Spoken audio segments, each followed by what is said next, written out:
Hello everybody, this is the second week lecture of Psych 3280, Neural Base of Consciousness. Before we start, let's recap the week 1 lecture content. First, I introduced the so-called Golden Circle method to explain research matter in the order of why, how, and what. And why means the motivation of any kind of study. Why do we do that? And then how is the method to address the question? How do we address that question? And then finally, what is the target of the research question? What we did, or the outcome of the research, what we found. And I suggested to use this Golden Circle method to address or prepare your any kind of written assessments as well as oral presentation for this unit.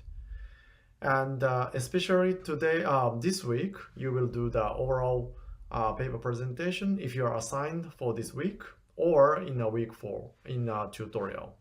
And I recommend you to go from why, background or significance, and how, and then how the method, and then what is the sort of finding of the paper in that direction.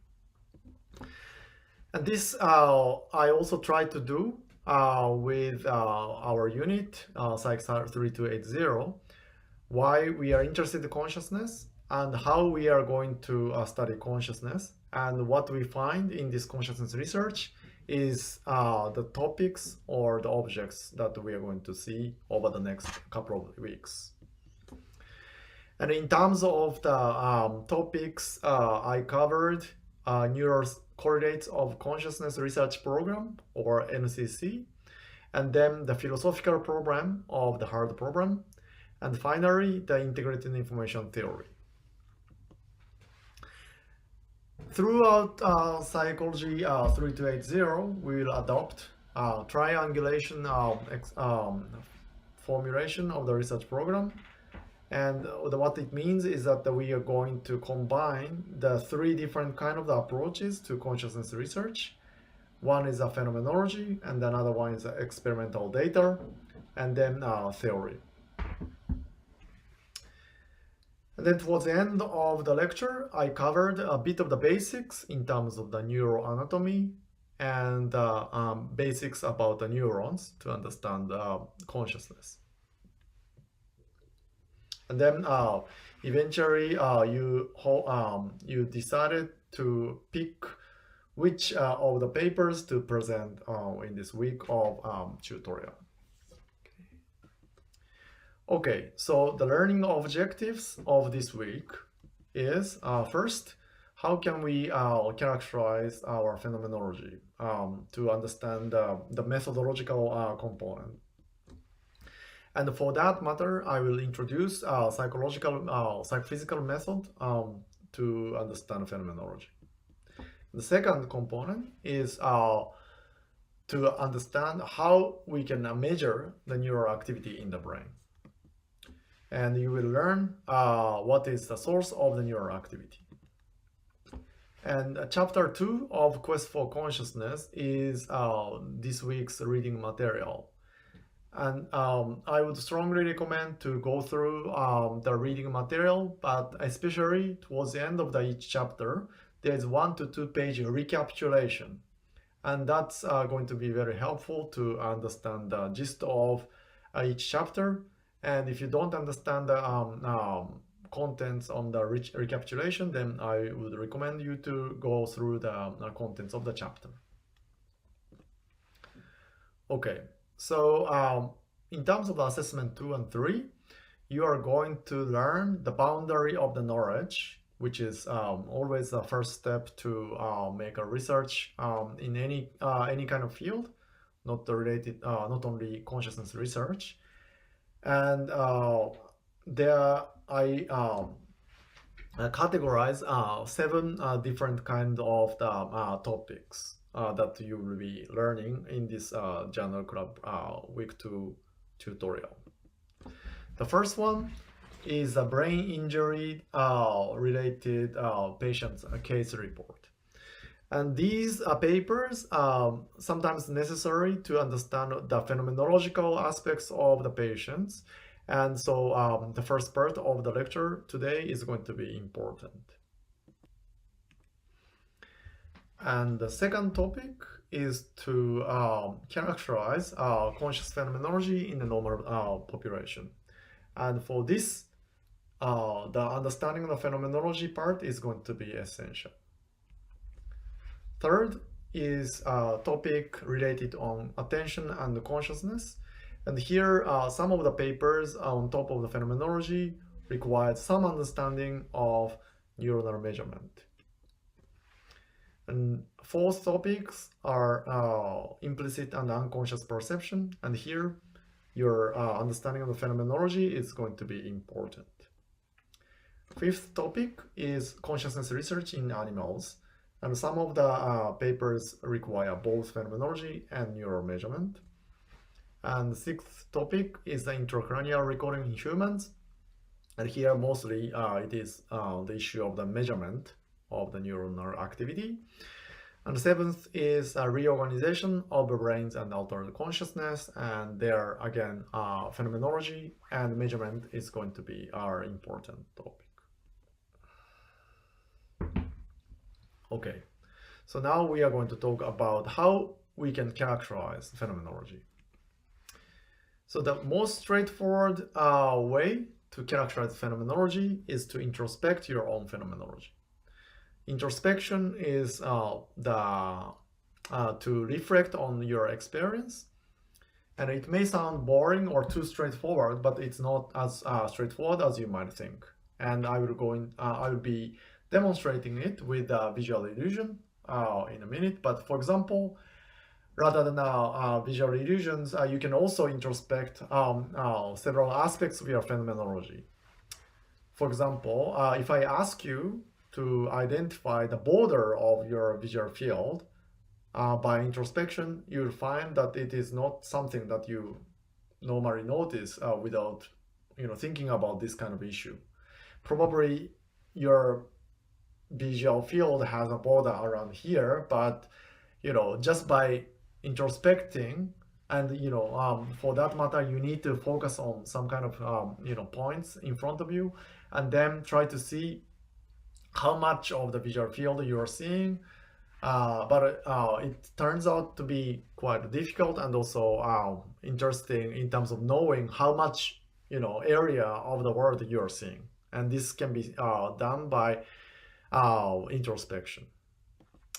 And then after starting with the introspection, to make it more scientifically rigorous, you need to use a report to make the introspection to convert into scientific data. And this can be done by various methods. For example, verbal reports, such as the ones that are most prominently done in the patient's case reports, and the written reports, and then button presses, which can be done even babies or animals and so on.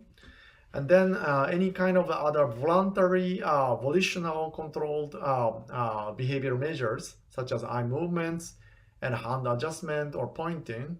Eye movements can be used to, rather than reporting yes or no, asking people to look at the right or left, or hand adjustment to estimate some kind of slant or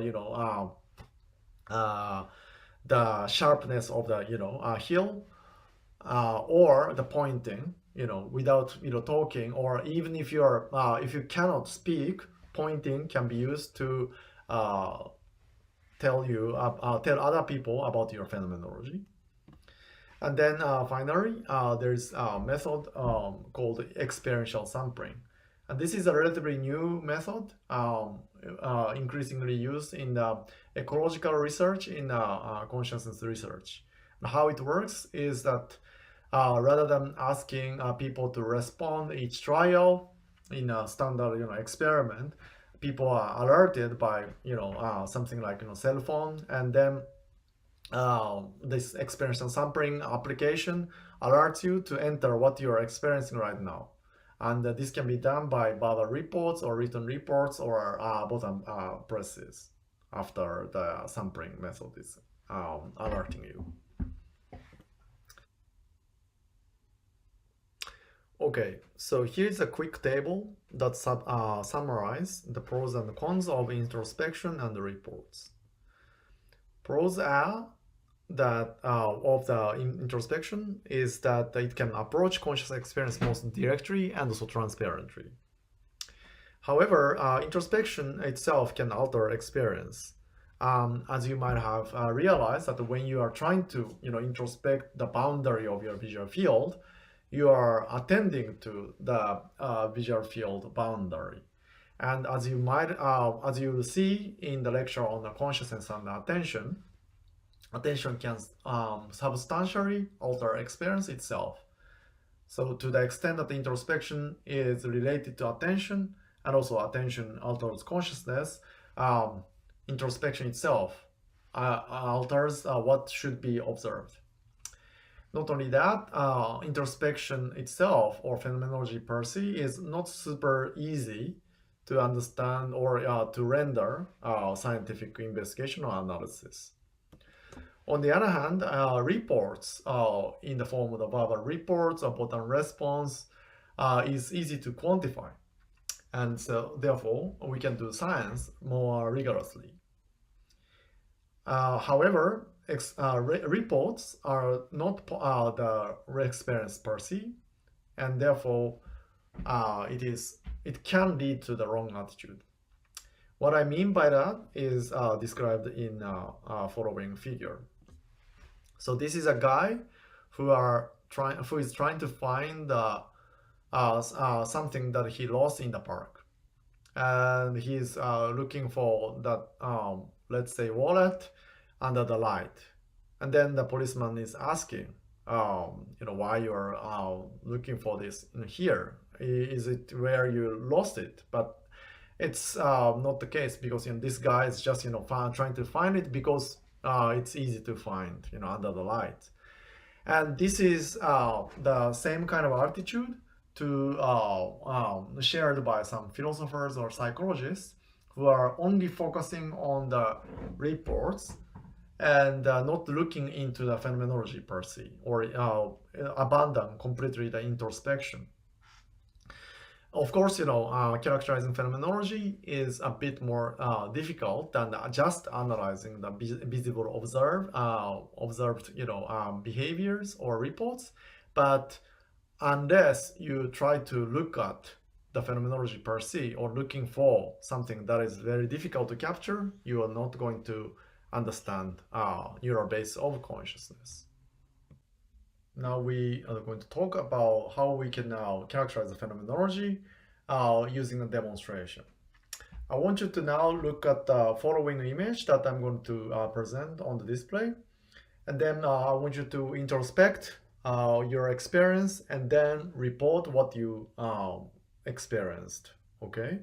And for this demonstration to work, let's please fixate or look at this in the central part of the display around mouse cursor is, and then just focus on the visual image, okay? So let's go 3, 2, 1, go. Okay. So what did you see?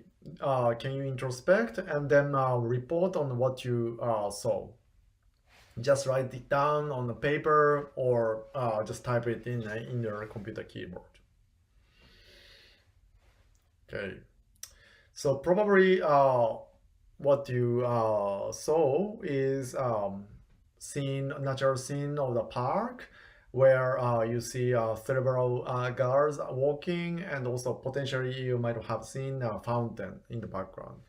And that is a kind of the conscious experiential structure that you had in one moment, okay? And this is one way to characterize your phenomenology in the moment. And then you can try to do the same thing again, but now just going back the movie of this lecture a couple of seconds, and then see it once again. But now, because this time you already know what to expect, and also here you can actually stop the movie and then examine the scene with your eyes moving, and then you will find that your experience is going to be probably substantially different. And this is one form of demonstration that your phenomenology is going to be shaped or influenced by what to expect and also how you attend to the image. And also location of the eye position is also going to matter how you see the image. Okay. So this contrast of experience versus report is one of the fundamental issues in consciousness research. And we will be featuring this topic in the subsequent lectures, especially on the lectures on no report paradigms, as well as the mass report paradigms in the future. Okay, so now coming back again to this, the question of how we can characterize phenomenology. So we already discussed about introspection and the report, and then through the reasonable interpretation of the report's own introspection, we can study the phenomenology of other adult human beings. Not only yours, but also you can compare your phenomenology with other people. And these people under the normal conditions or in an altered state. And the altered states can be induced by different attentional states or expectation, as well as under the drugs or sleep or dreaming or many different kind of the states. And then also these other people can include people who has different types of the brain injuries. And this is one of the most important type of the data that we have in the consciousness research and in psychology in general. And then it can be also extended into the creatures such as children or babies or mammals, animals, to a reasonable degree. So let's now do a little bit of the introspection practice again. And this time I want you to go back to this demonstration of the motion-induced blindness illusion that I introduced last week. So again, just to remind you, you need to fixate on to remind you again about this illusion, you need to fixate at the central, blinking green spot, and then try to attend to yellow dots. And then as you see it, you can report on what you're seeing, as I do right now. Okay, let's see. Okay, I'm now fixating at the center, and then everything is visible right now, and then top left and the bottom, top right is now disappeared, and then everything disappeared now. Top left only, top right only disappeared. And then both top left and the bottom is now gone. And now top right, bottom right, and everything is gone. Okay, now came back. All right, top left gone.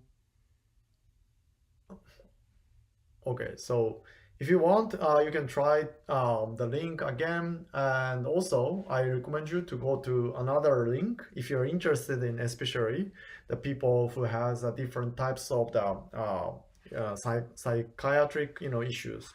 And here, this video claims that ADHD people have difficulty in finding 3 dots to disappear at the same time, and so on.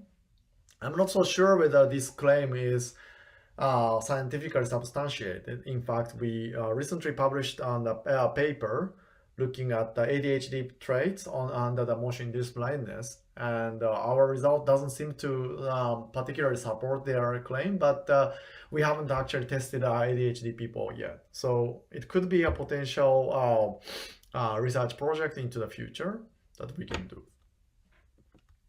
All right. So coming back to the topic of the introspection during your MIB.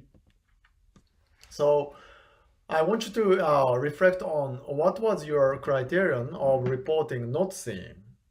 Okay, when you said that the now dot is gone, what was your criterion? And also, I want you to introspect or reflect whether the yellow dots were unequivocally, clearly visible or invisible. And was there nothing in between? That's a question. And then so introspect and observe. And then if you find anything, or if you have any particular observation, then please write it in a discussion forum in Moodle. So in terms of the methodological and also philosophical issues, we have hopefully identified that you are whether your experience of the yellow dots, were they all or none, clearly visible or invisible, or was it graded in terms of the intensity of the yellowness? Did it actually fade away or not, or the border of the yellow dots, did it actually melt down to the background or not? And when you actually reported seeing or not seeing yellow dots, were they related to some kind of your internal criterion? That's a question. In fact, MIB, motion-induced blindness, is actually complicated in this respect. Although the yellow dots are constantly present on the display, your conscious experience fluctuates between seeing and not seeing. And therefore, in terms of the criterion, it is very difficult to deal with. So we will look at a simpler case of the demonstration in the next video. So let's take a look at the simpler phenomenology of the backward masking next. In the backward masking, or simply masking experiment, we present a target object in the display briefly. So in this case, in the experimental paradigm presented by Del Cal in 2007 paper, subjects were asked to fixate on this center cross. And then the number appears in one of the 4 quadrants in a random location. So you can't expect where the next number is exactly. And then the number is going to be presented only 16 milliseconds. And then after the 16 milliseconds of the number, there will be a blank screen in the duration of 16 to 100 milliseconds. And this delay is called a stimulus onset asynchrony, SOA. And then after this variable delay, this masking image is presented at the location surrounding the number 6.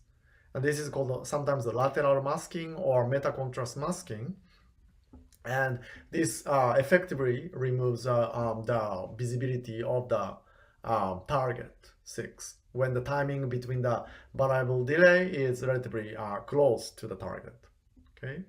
And then their paper after presenting this stimulus asked people to compare the target was whether the target was above or below 0, below 5. So in this case 6, it's the above 5. And then that's the so-called objective task experiment. And then after saying that it was above 5 or below 5, then they also asked people to report a subjective task, recording on the report of the visibility, how visible that number was, from not seen to maximal visibility. And in their case, they asked people to move the cursor in a one-dimensional manner. So in terms of the backward masking, I want you to do the next demonstration. So here again, the YouTube video. Okay, so the first the videos start with no masking situation. The letter is plainly presented and did not follow by any kind of random patterns. Here we go. Okay, so I hope that you are able to see the letter. It was A. And if the screen doesn't work for you, then please go from the Google slide and then to check the link by yourself, okay? And then now the masking is imposed right after the letter. Here it says SOA, stimulus onset asynchrony equal 1, but it means 1 frame of the video. Okay, so I hope that you didn't see it, see any letters, but only the oriented line, object. But if you do check the video carefully, then probably you can find that, yeah, the letter K was in fact, presented like this way. But if you play it, you probably don't see it. And then now the masking is followed by after the 2 frames. Okay, so for me, it was quite visible that the Z was presented before the mask. I want to ask whether you saw it or not. And then now SOA equal 4. To me, it's very easy. It was E. And then now SOA 8. It was N. Very clear. Okay, so just to come back. If you are not sure what I was talking about, then please go back to the image that the movie directory on the original YouTube video. And then also, I want you to try our fun experiment through the link here. If you go to the Google slide, and then you'll find this link, and then type it in. And then that's some small experiment that we generated. And there, the instruction is there, and I will not give you the detail of the experiment today, but hopefully collect the result of this experiment and then present to you in the next couple of weeks. And then also, I want you to invite to type in what you thought or observed during this, our experiment in the discussion forum. And this, serving as a subject is always, useful practice to be consciousness research. Okay. Now coming back to the issue of how we can quantify conscious seeing. So, as you might have already identified, that introspectively, can you express all of your experiential quality by just yes, or I saw something, or not, I didn't see that. Is it possible to clearly report your experience in a binary manner? Most likely it's not. But if it's not, can we actually exhaust or describe fully our experiential quality by adding confidence rating? Like, I'm confident that I saw X, or no, I'm not really confident that I didn't see it. But still, this confidence rating is not really perfect, because as a researcher, now the question becomes how we can actually interpret this report. Yes, I saw X with a confidence 1 out of 4. Does it mean actually more visible than no, I didn't see X with a confidence 2 out of 4? So this is the kind of the problem still without any kind of framework. And the one potential rescue is a powerful theory called the signal detection theory. So this signal detection theory can discriminate between the 2 possibilities when you are reporting, no, I didn't see X. So one possibility is that because we actually did not see the target letter, this is an issue of the sensitivity or capability or discernibility of the situation by you. It's a matter of the capability. The second possibility is that because you did not have enough evidence to say that, oh, I saw X, therefore you chose to say, no, I didn't see X. And this is the issue of criterion. And this signal detection theory can discriminate between the possibility of issue of sensitivity versus criterion through the analysis called receiver operating characteristic that I'm going to show in a couple of slides. And this issue of sensitivity versus criterion is an important thing to consider when you are reading and presenting the non-conscious or implicit perception or reports from patients and animals. When they say, yes, I saw X, or no, I didn't see X. Is it really reflecting their capability, or does it actually reflect more on the criterion? That's something that you might want to discuss in the journal club. So in the next video, I'm going to introduce a little bit of the signal detection theory. All right, so here's a quick introduction to signal detection theory. As I demonstrated in the backward masking demonstration, in typical consciousness research, we present some stimulus in the visual domain or auditory domain, and then you have two different kind of situation, which is stimulus present or stimulus absent. And then, as a subject, you will respond that, oh, I saw it, or no, I didn't see it. Let's say, you first categorize this response into two categories. And then signal detection theory first names these two types of the categories of the response under the stimulus present condition. Okay, and when the stimulus is present and then subject said that, oh, I saw it, you call it as a hit. And if it's not, then miss. The stimulus was missed.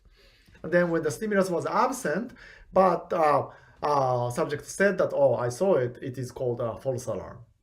And then when it's correctly rejected, as it says correct rejection. So these are the four types of the categories of the trials that signal detection theory requires you to assign for each trial type and a stimulus type and the response type. And then a potential model of how the mind works, or conscious mind works in some sense. Here's the signal detection model. X-axis of this figure corresponds to the strength of your internal response, or the visibility, or the qualia, or whatever, the strength of something that is visible to you. Okay, and then the y-axis is the likelihood or probability that you estimate subjectively.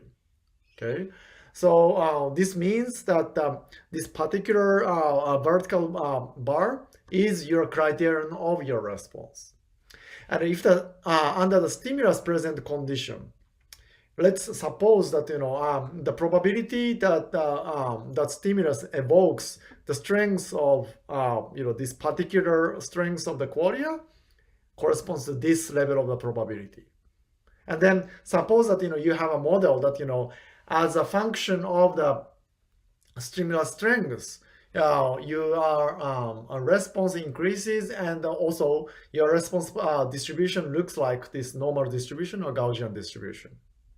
And then if you say yes only when you think that the internal response exceeds certain criterion, then that corresponds to the hit trial. You are saying yes to stimulus present trial. And if you're saying no, then that corresponds to miss. And then when the stimulus is not present, absent here, and then let's say you have this type of a distribution on the shifted to the left. And then you say no if it's below, and say yes if it's above. And then here you obtain this correct rejection and false alarm. So this is one particular model of your conscious detection. And then now signal detection theory introduces the probability of hits and false alarm depending on the level of the criterion. So if the criterion is shifted to the left, then you are most likely to say yes all the time, right? And then you are almost always correct in terms of hits, but also you make a lot of mistake in terms of false alarm here, this side of the mistake. And then this enigmatic symbol d prime equal 1 corresponds to the separation of these two Gaussian distribution, in the unit of 1 standard deviation. And then now, if your criterion is shifted to the right, then you are likely to say yes much less, and then accordingly hits and the false alarm decreases. And then further to the right of your criterion, now you become more and more conservative. And then the conservative person would say that yes, much lower probability, and then say, you get the hits 50% and the false alarm 16%. And then the interesting thing about signal detection theory is to suggest that you plot hits and false alarm by shifting the criterion all the way from the left to the right to draw a probability of the hits and the false alarm on one graph, such as this.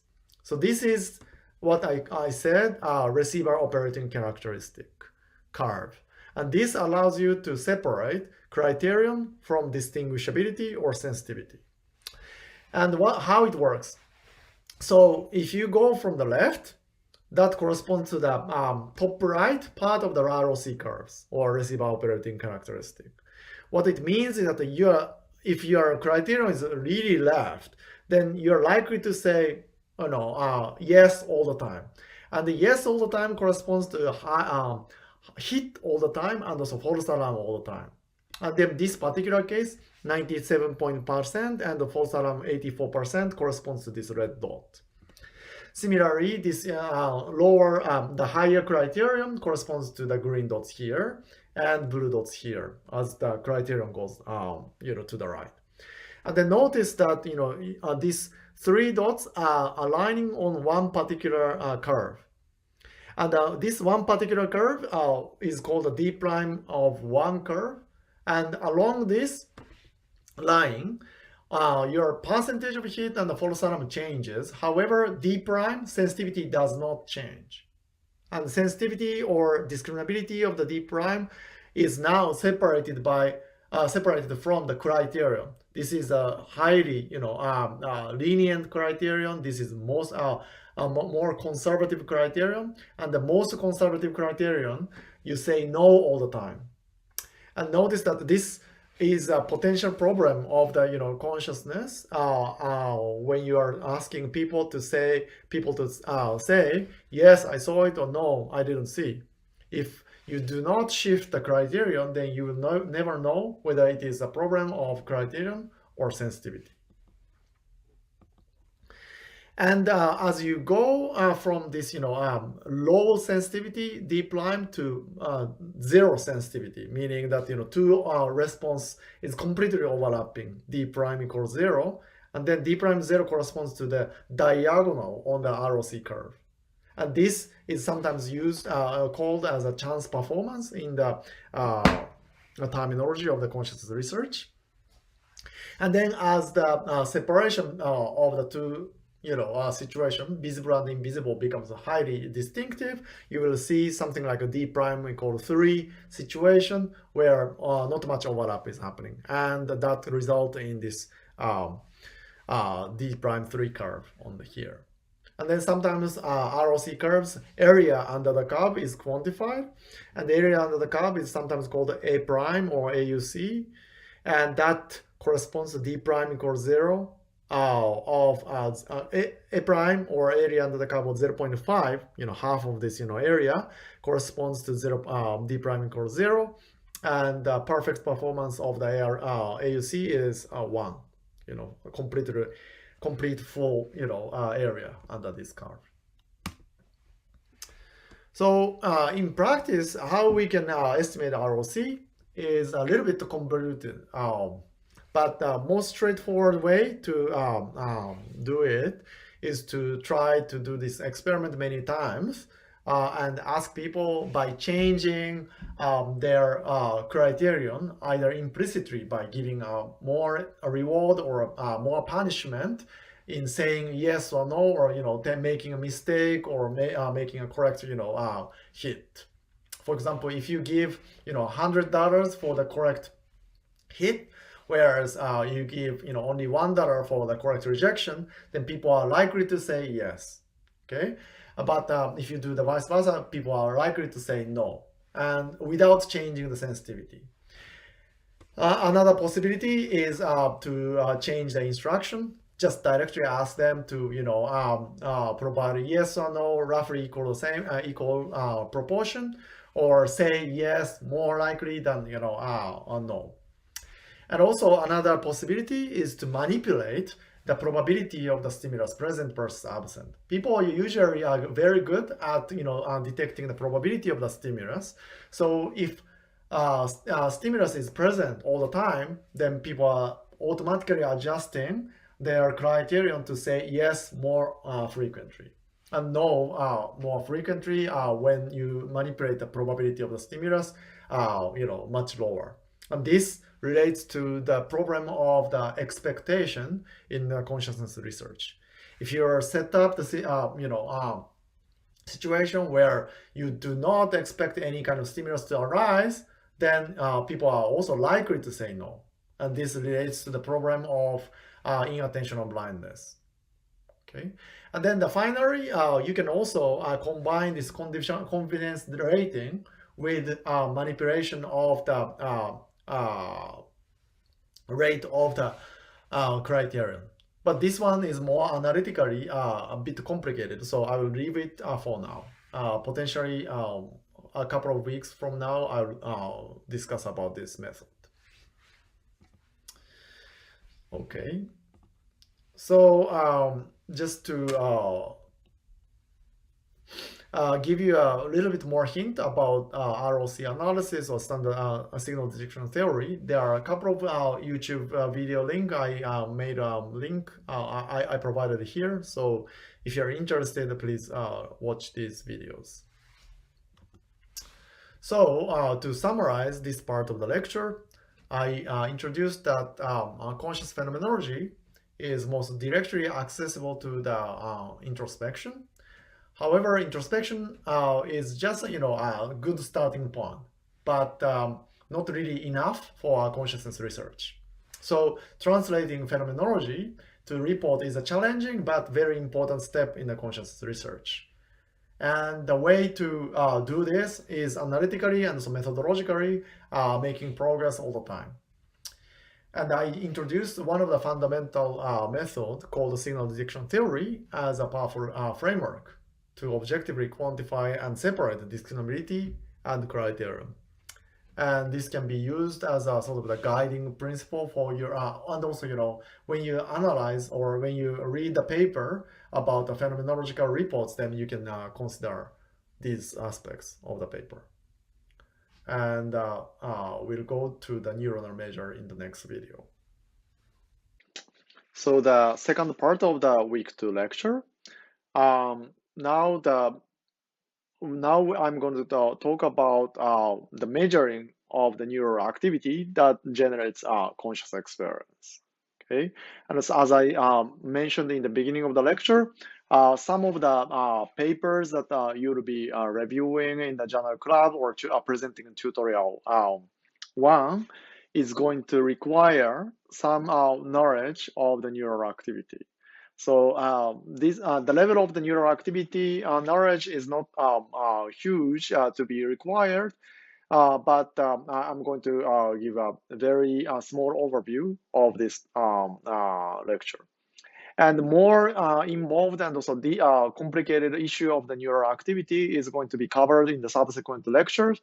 So don't worry too much if you do not know about this type of the details as of yet.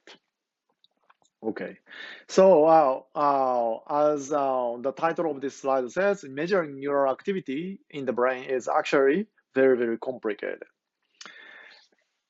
So to start with, here's the slide that I used in week 1. That our brain is composed of this sheet of cortex, whose width or thickness is roughly 1 to 2 millimeter across all the areas of the brain. And then for each of the right hemisphere and the left hemisphere, you can imagine this 1 millimeter thickness pizza-like size of the disc on the left and right, and then crumbled like this, and then put it into your skull. That's how the cortex looks like in reality. And then within each of these 1 millimeter cortex, 1 to 2 millimeter cortex, cortex is composed of the sometimes 5, and most of the cases 1, 2, 3, 4, 5, 6 layers. And each of the layer has distinctive connectivity pattern to other areas and also within the areas. Roughly speaking, which I'm going to talk about in more details in the lecture, in the subsequent lecture, that layer 4 is usually it's a special location for the cortex, which receives the inputs from other areas of the brain. And then the input goes from layer 4 to 2, 3, and 5, 6. And then 2, 3 is usually the area that receives input from other areas. And so 5 and 6 is the 2, 3 is the one that generates some kind of processing and also receives input from area that are higher brain areas to the input area.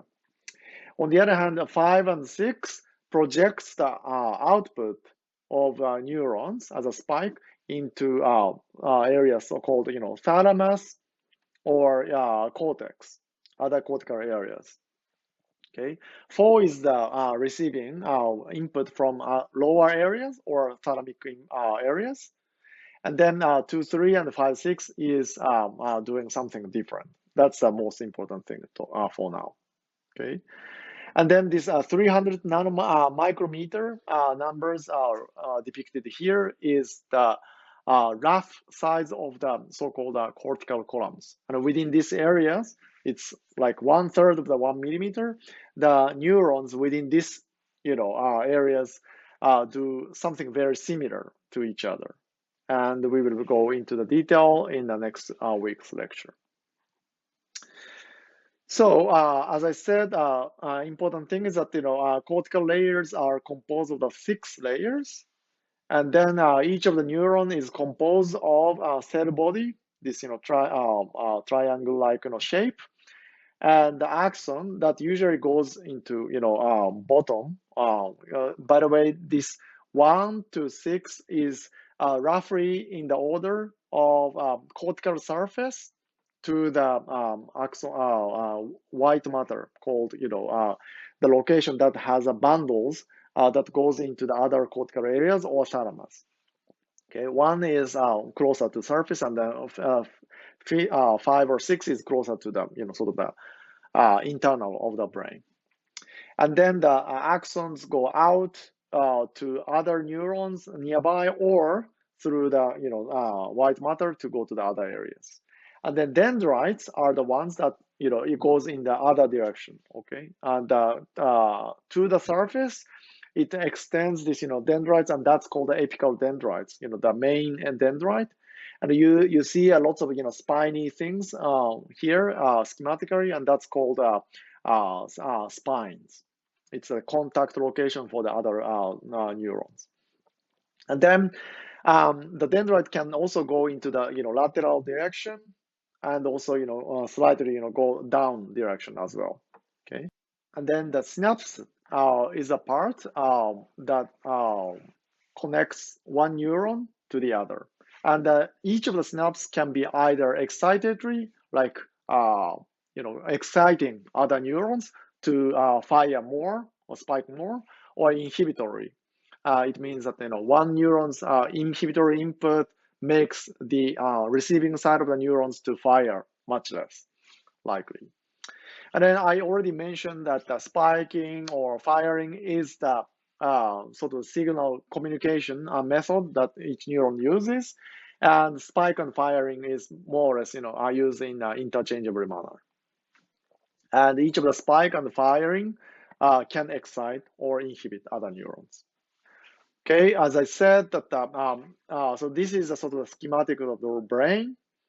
And as you see, the upper layer is closer to the surface of the cortex. And by the way, this is the coronal slice of the brain, as I explained the anatomical terms last week. And if you are not sure, please check the week 1 lecture slide again about coronal slice or lateral and medial and things like that.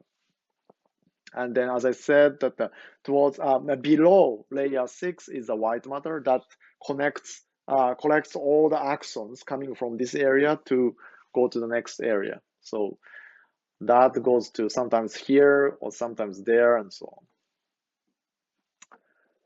All right. So the first neuronal measure that we are going to introduce is electroencephalogram, EEG. And EEG is probably the cheapest method that I'm going to introduce. And also it's also non-invasive, meaning that it doesn't make any damage to the people or skin or skull. Okay. And here's a brain, and then you can see that each of the electrodes, as you see in this figure, is attached onto the skull of the people. And then all these leads are coming out from all the electrodes, and then that connects to the amplifier, and the machine stores the electrical activity. And then this is a schematic of the EEG electrode that sits on top of the skin, indicated by the purple, layer, and then the skull, that's bones, that's indicated by the green, and then beneath that, finally, we have a cortical surface that generates the neural activity, and the resolution of EEG is at the best, it is 1 centimeter, and that's a really bad in terms of spatial resolution of the neural activity. And then as a result of this type of the EEG recording, what you will usually see is this type of the recording over the time. By the way, I'm going to show the time scale later in the video. Here, this CZ means the location of the electrode in the brain or the skull. CZ is usually at the top of the skull around here. And then you will see the range of the response varies 150 microvolts, but it depends on the resistance of the electrodes. And the highly related measurement is the magnetoencephalography called MEG. The EEG electroencephalography measures the electrical signal, but the MEG measures the signal that is magnetic. And here's the MEG machine. And within Melbourne, there is one machine in the Swinburne University. And we collaborate with the people over there to measure this magnetoencephalography. And magnetoencephalography's advantage is that unlike electrical activity, magnetic fields is going in a slightly different direction, orthogonal direction to the EEG. And it's less affected compared to EEG by the skull and also skin. So in the end, what you'll see is that the signals from MEG can measure the activity deep in the brain, and more corresponding to the direct recording from the inside of the brain, intracranial EEG, as I show here. And this is a time scale of measurement 1 second. And so you can see MEG is quite good in terms of the temporal resolution as well as the spatial resolution to some extent. And this little bit of gross bloody image is the intracranial recording situation. So intracranial recording is most usefully used in the clinical settings. And I have lots of collaboration with these type of neurosurgeons who implant all these electrodes to monitor the location of the origin for epileptic seizures. As we will also cover in the subsequent lecture, epilepsy is sort of the uncontrolled, burst of electrical activity in the brain, and that generates sometimes, loss of the memory, sometimes loss of the percept, but sometimes even, loss of consciousness can accompany with this epileptic seizure. And for some unfortunate population of people, epilepsy cannot be, treated by just having drugs. And in that case, all these people and the surgeon resort to this, surgery to remove the source of the epileptic seizure. And for that matter, you first need to implant the electrodes into the brain. And if you do that on the surface, that can record this activity called electrocorticography, and sometimes called the ECG. And then here, as you see from the surface, you can directly record the electrical activity, unlike EEG, which is filtered through the skull and also scalp, skin and bone, right? But ECG directly records the activity on the surface of the brain, and therefore it has a really good signal to noise ratio. Other type of the intracranial recording corresponds to this so-called depth recording. Unlike surface, sometimes people put the electrode inside, which is potentially more invasive, but in reality, ECG is more invasive due to the possibility, more likely infection, possibility. And here, you don't need to open the skull. This particular figure is opening the skull, but you can drill the hole here and then put the electrodes, depth electrode recording like this.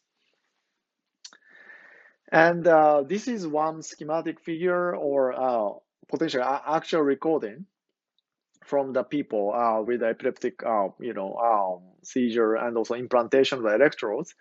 And this particular figure is reported in this Buzaki, who is a very famous, neuro scientist, in this, where the patients were recorded with the ECG electrode on the surface, as well as a depth electrode inside of the skull, inside of the brain, as well as the scalp electrode, on the surface. And as you can see here, O2, OZ is back of the brain, and if Z is the front of the brain.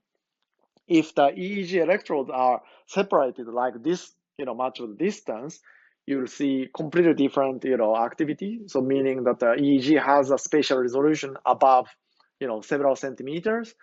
But underneath OZ, if you have an electrode implanted, then you'll see quite a bit of the different kind of signals.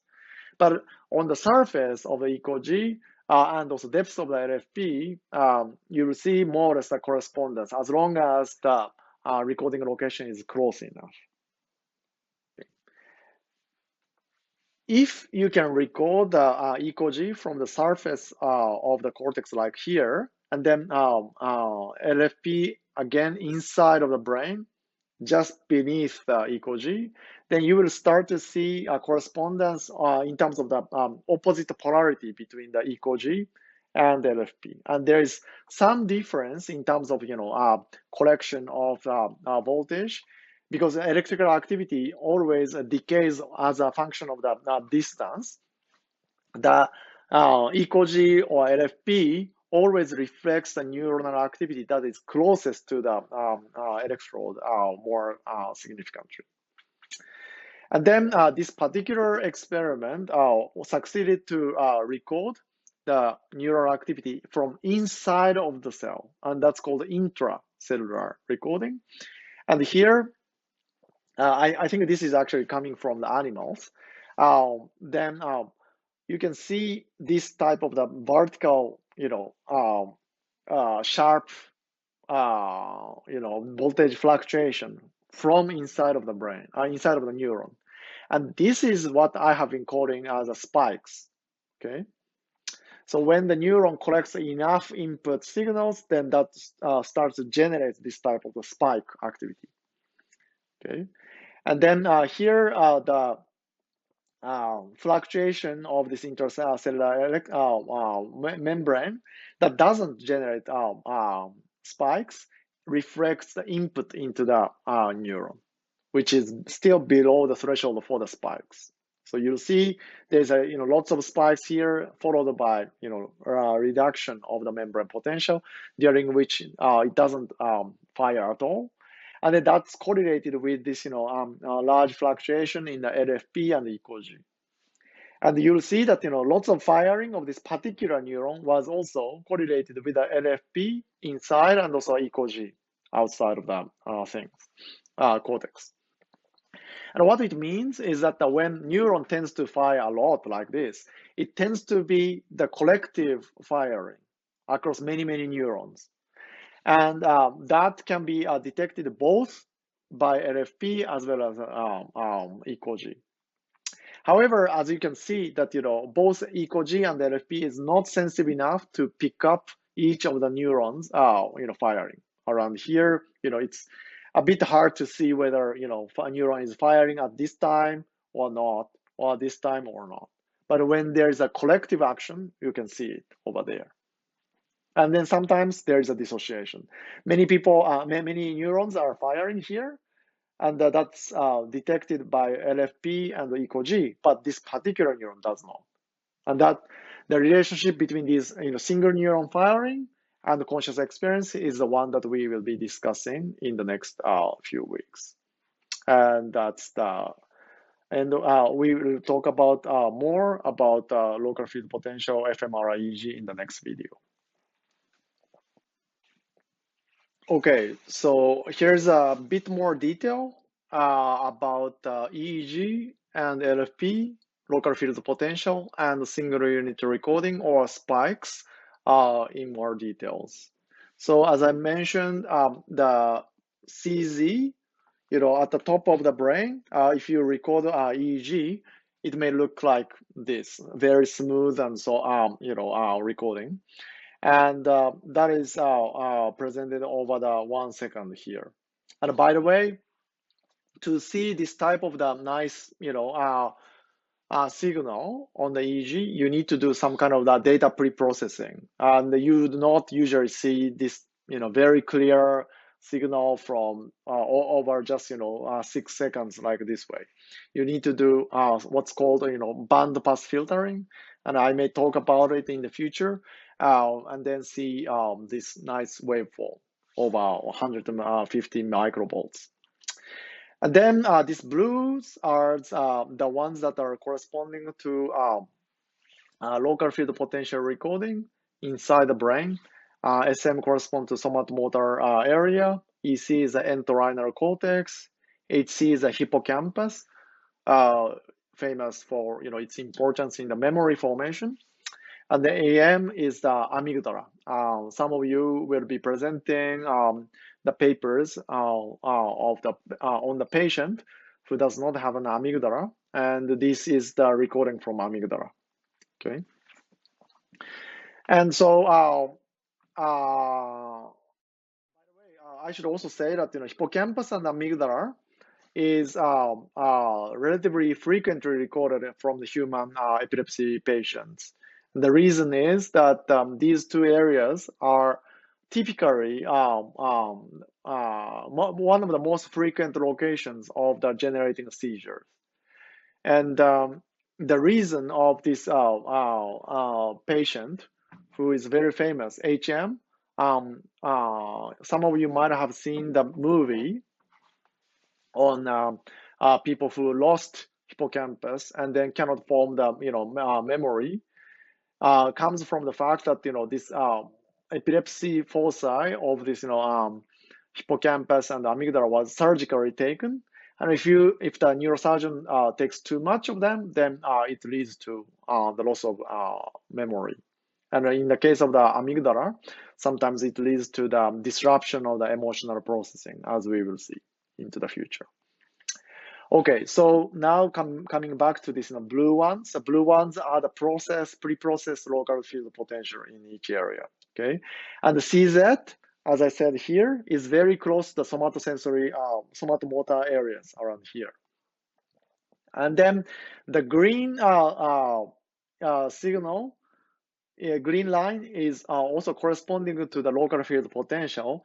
But here we are looking at the component that changes very, very quickly, so-called high-pass filtering. And blue is low-pass filtering.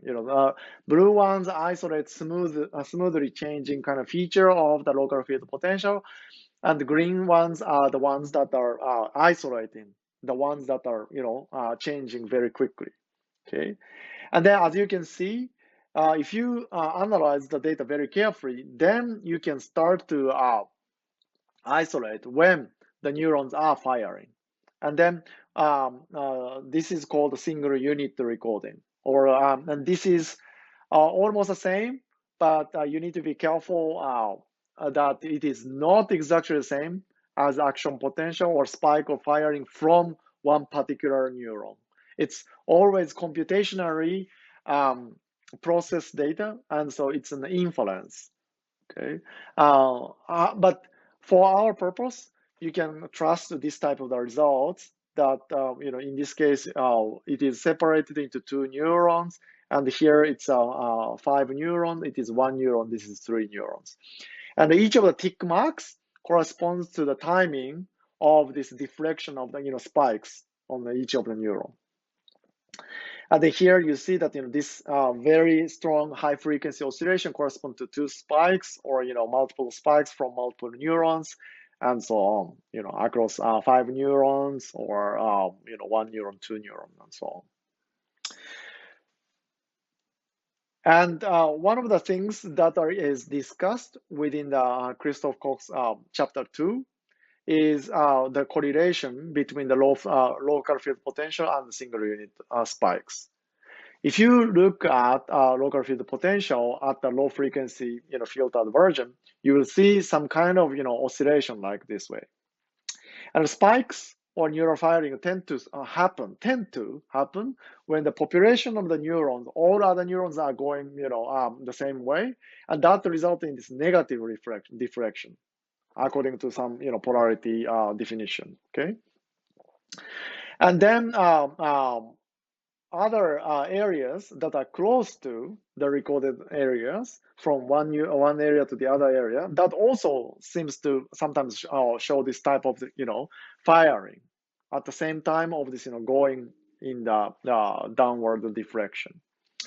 And this has resulted in many different kind of conjectures, as well as some theoretical work on how does single unit recording neuron spikes is oscillated or synchronous to other neurons. And if you remember the neural mechanism of the spikes, it basically collects the input from other neurons and then produces outputs when the input is sufficiently strong.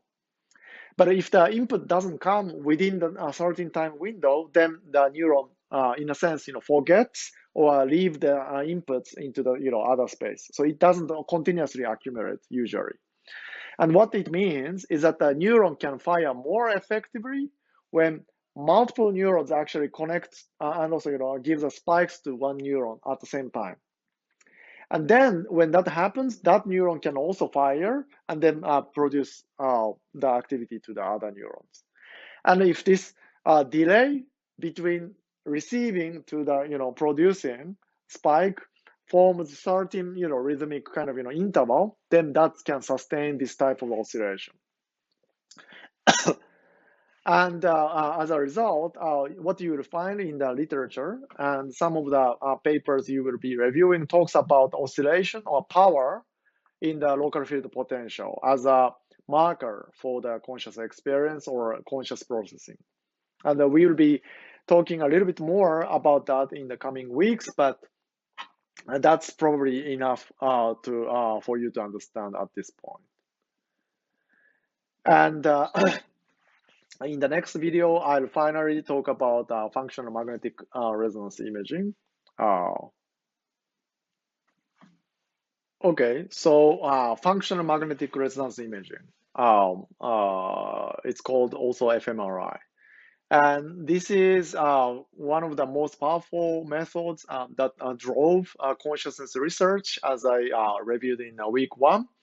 Since 1990s, people are now routinely have used functional magnetic resonance imaging, FMRI, and then to try to understand what is happening inside the brain when people see stimulus or not, and so on, such as motion-induced blindness or backward masking inside a scanner. and then separated the trials or bold fMRI response only when people reported seeing the stimulus or not, and so on. And that has resulted in a huge amount of the empirical data to talk about consciousness in the current research. However, the fMRI turns out to be very complicated, actually, in terms of its relationship between the neurons and its signal. And its signal is called a blood oxygenation level dependent signal, BOLD signal. And what it means is that what fMRI, as its name says, magnetic resonance, is measuring is in effect, it is the blood and food's oxygenation level. Okay, and the idea is that when neuron becomes active, then it consumes a lot of energy, and then either when the system anticipates that blood the energy is going to be exhausted a lot, or because of the actual consumption of the lots of energy due to the neuronal firing, the blood supply to the local area becomes increased, and also it is also accompanied by the transient sort of the increase of the blood volume and the flow and so on, and then in the as a result, the um, the local concentration of the CO2 versus O2,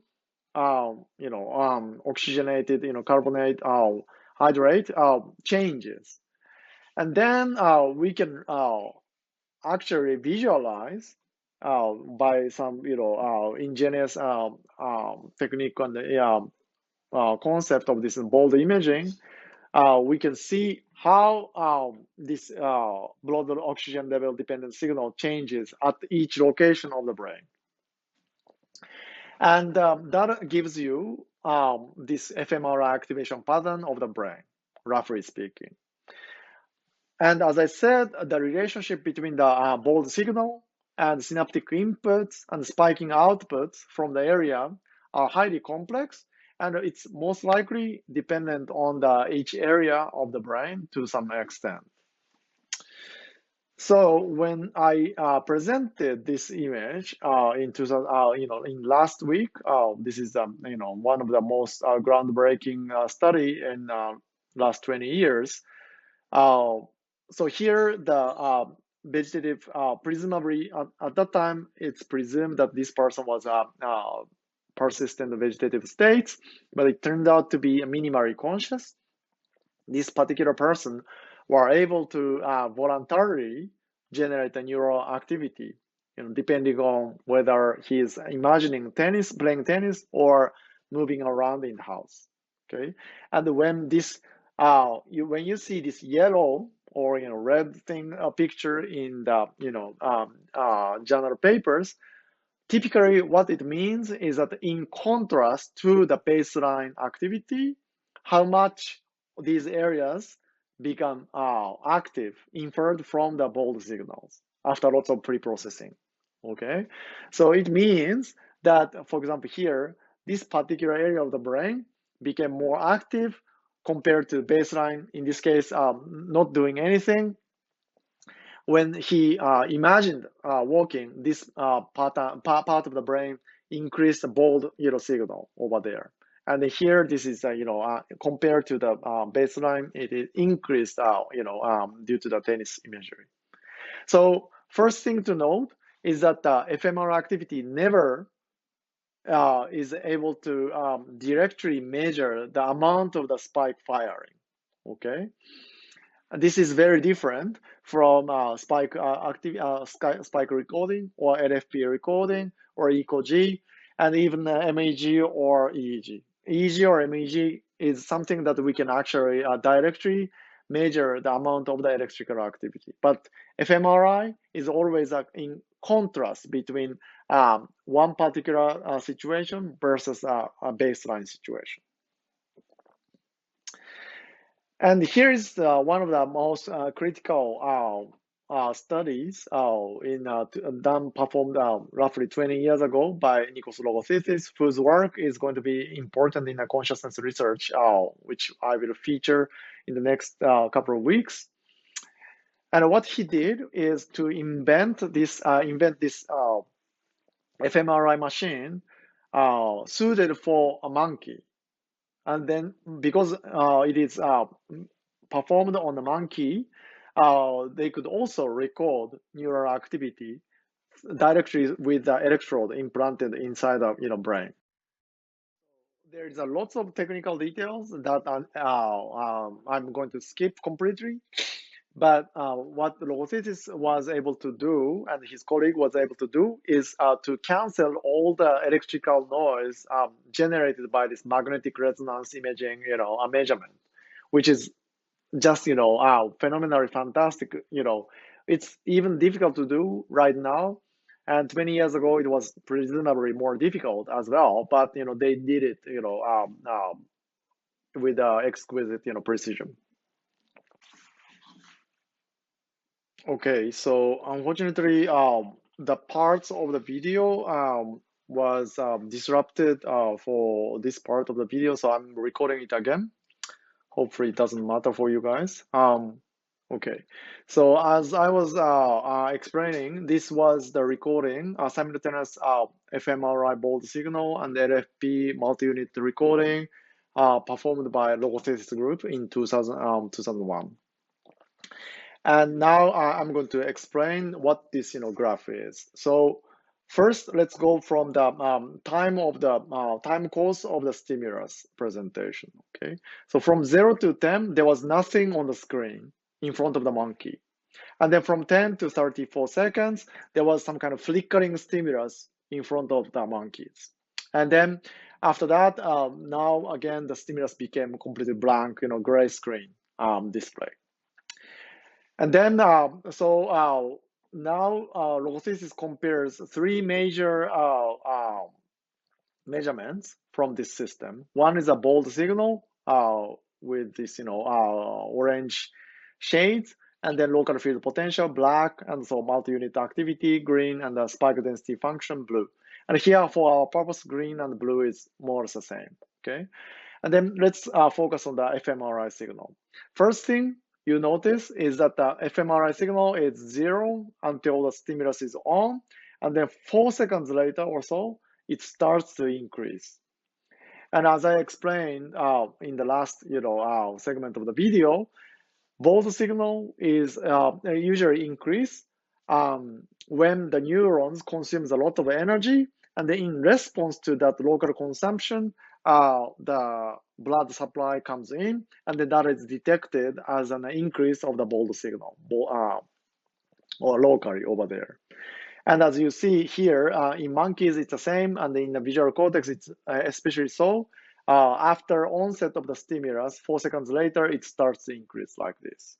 Okay, and then at the offset of the stimulus, when the stimulus, flickering finishes, then it starts to, it still continues to be active because there is a delay in the response to the energy consumption termination, and then goes to, baseline. But it goes even under the, baseline. This means that the bold signal, after it's supplying, supply the lots of, blood, to one area, after the stimulus is turned off, and then the neuron starts to become, calm as usual, as a baseline, then the blood supply becomes, momentarily goes below baseline, and that's, here compared to 0, it goes negative. Okay, this is a known finding about the bold signal, one of the complications. And then on the other hand, multi-unit activity, lots of neurons spiking activity goes up right after the stimulus onset. And then it's curious, but it's also true that after a couple of seconds, 1 to 2 seconds, most neuron loses its activity to baseline. Some of them, continues to fire. But on average, as a population, it starts to become almost like a baseline level. And that's when why you are seeing the green and blue lines to be close to zero. And then when the stimulus is turned off from the display, it goes even negative than the baseline, like here.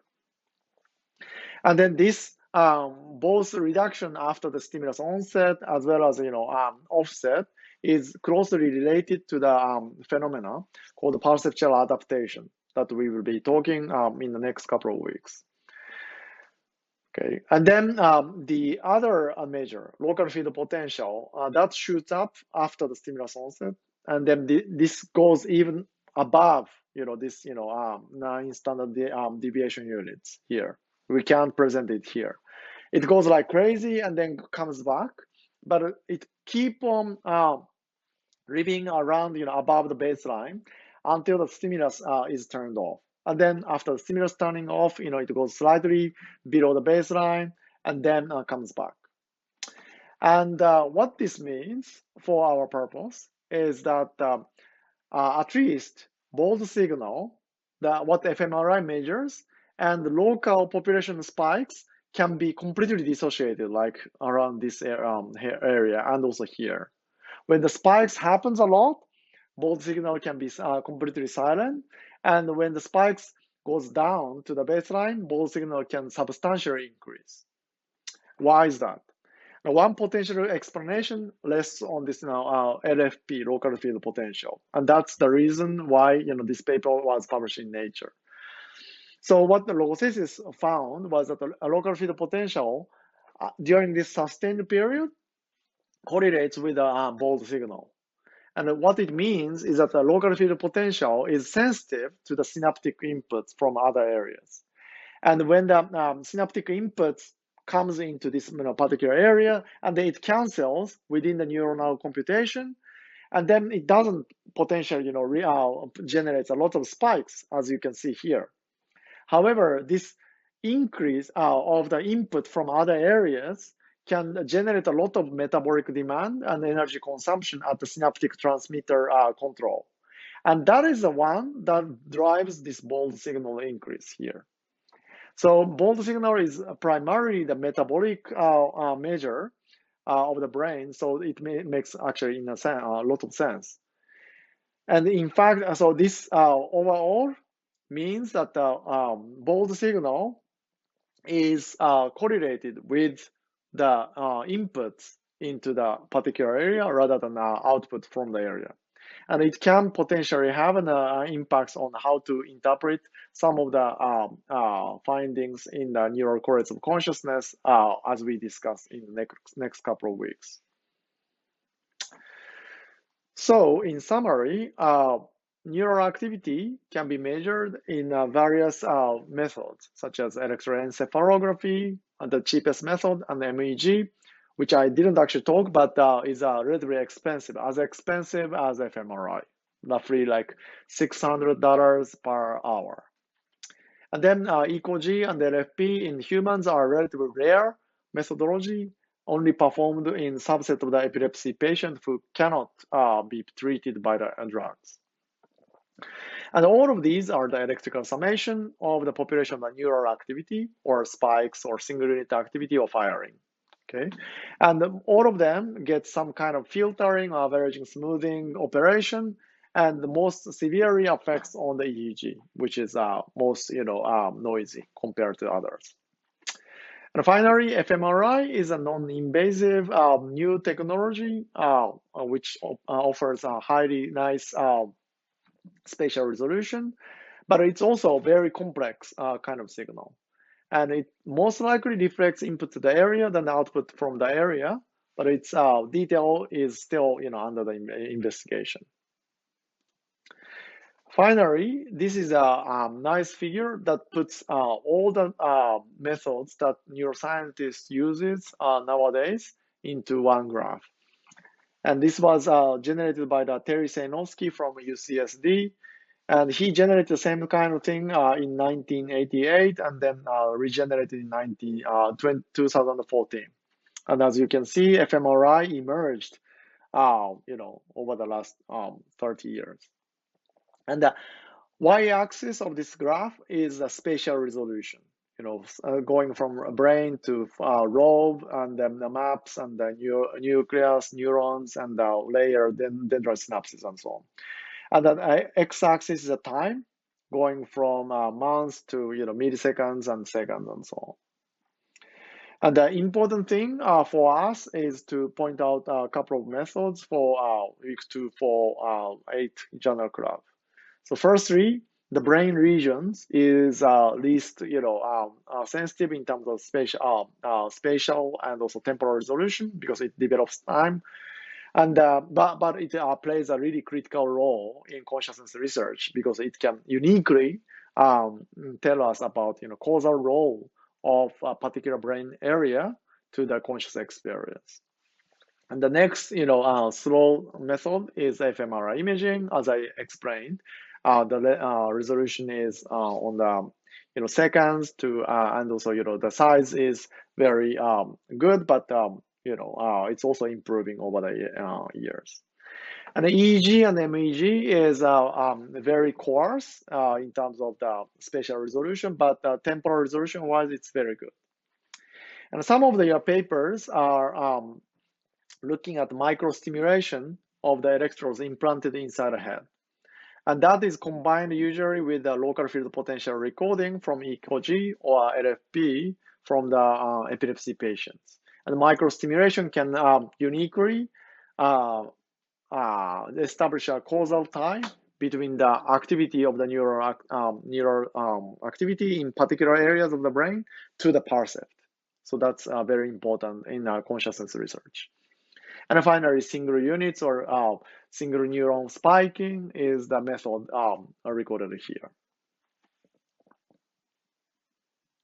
And that's pretty much the methods that we need to understand for the current the week 2 for general club presentation.